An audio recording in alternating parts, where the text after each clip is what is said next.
Hello नमस्कार दोस्तों, आपका स्वागत है मेरे यूट्यूब चैनल पर।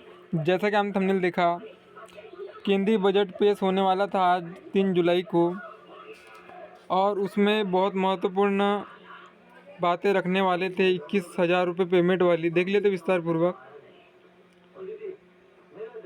ईपीएफओ के इस कदम से होगी बल्ले बल्ले, बेसिक सैलरी को बढ़ा 21,000 रुपये करने की तैयारी। श्रम व रोजगार मंत्रालय ने प्रस्ताव तैयार किया है। इसके तहत सामाजिक सुरक्षा कवरेज बढ़ाने के लिए वेतन सीमा में बढ़ोतरी करने की योजना है। इस महीने पेश होने वाले आम बजट में केंद्र सरकार सामाजिक सुरक्षा कवरेज को बढ़ाने के लिए बड़ा कदम उठाने की तैयारी में है। यह न्यूज़ आज 3 जुलाई की ही है। अगर बजट पेश होता आज तो यह न्यूज़ नहीं आ पाती, क्योंकि इसमें इन्होंने इस महीने पेश होने वाले आम बजट की बात की है। बजट में कर्मचारी भविष्य निधि संगठन ईपीएफओ के लिए सैलरी की अधिकतम सीमा बढ़ सकती है।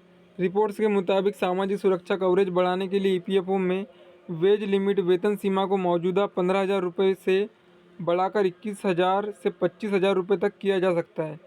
ईपीएफओ के लिए वेतन सीमा को बढ़ाने का प्रस्ताव पिछले कई वर्षों से ठंडे बस्ते में पड़ा था।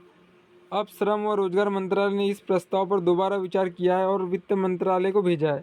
इससे कर्मचारी पेंशन योजना ईपीएस का दायरा बढ़ जाएगा। जानकारों का कहना है कि वेतन सीमा बढ़ाने से सरकार और निजी क्षेत्र दोनों पर वित्तीय बोझ काफ़ी बढ़ जाएगा, क्योंकि इससे नियोक्ता की ओर से ईपीएफ और ईएसआईसी में किया जाने वाला योगदान काफ़ी बढ़ जाएगा। इससे रिटायरमेंट के बाद कर्मचारियों को अधिक पेंशन मिलेंगी, पर उनकी टेक होम सैलरी यानी इन हैंड सैलरी घट जाएंगी। नियोक्ता की ओर से किए गए योगदान का 69.4 ईपीएस कुल बेसिक सैलरी का 8.33% में जाता है। वही 30.5% यानी कुल बेसिक सैलरी का 3.67% ईपीएफ अकाउंट में जाता है। ईपीएफओ के लिए अभी बेसिक सैलरी की सीमा 15,000 रुपये होने से कर्मचारी पेंशन स्कीम ईपीएस में अधिकतम योगदान 1,250 रुपये, जो बेसिक सैलरी 21,000 रुपये होने पर बढ़कर 17,749 रुपये हो जाएगा। इससे रिटायरमेंट के बाद कर्मचारी को अधिक पेंशन मिलेंगी। पीएस खाते में जाने वाले योगदान भी बढ़ जाएगा, लेकिन टेक होम सैलरी घट जाएंगी। ईपीएस नियमों के मुताबिक अगर किसी कर्मचारी की बेसिक सैलरी अभी 15,000 रुपये से अधिक है तो वे ईपीएस से नहीं जुड़ सकते, भले ही वो ईपीएफ स्कीम से जुड़े हो। लेकिन अगर ईपीएफओ के लिए वेज लिमिट को 15,000 रुपये से बढ़ाकर 21,000 रुपये या 25,000 रुपये कर दिया जाता है तो वैसे कर्मचारी भी ईपीएस योजना से जुड़ पाएंगे जिनकी बेसिक सैलरी 15,000 रुपये से अधिक है। ऐसे कर्मचारी को रिटायरमेंट के बाद पेंशन मिल सकेंगी।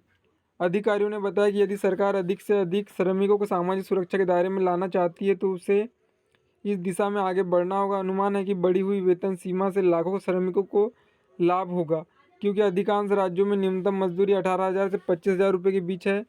अभी की 15,000 वेतन सीमा की वजह से ऐसे कर्मचारी पेंशन, बीमा जैसे सामाजिक सुरक्षा से वंचित हो जाते हैं। ईपीएफओ के तहत वेतन सीमा में आखिरी बार साल 2014 में बदलाव हुआ था, तब इसे 6500 रुपये से बढ़ाकर 15,000 रुपये किया गया था। इससे उलट कर्मचारी राज्य बीमा निगम ईएसआईसी में भी वेतन की सीमा वर्ष 2017 से ही 21,000 रुपये है।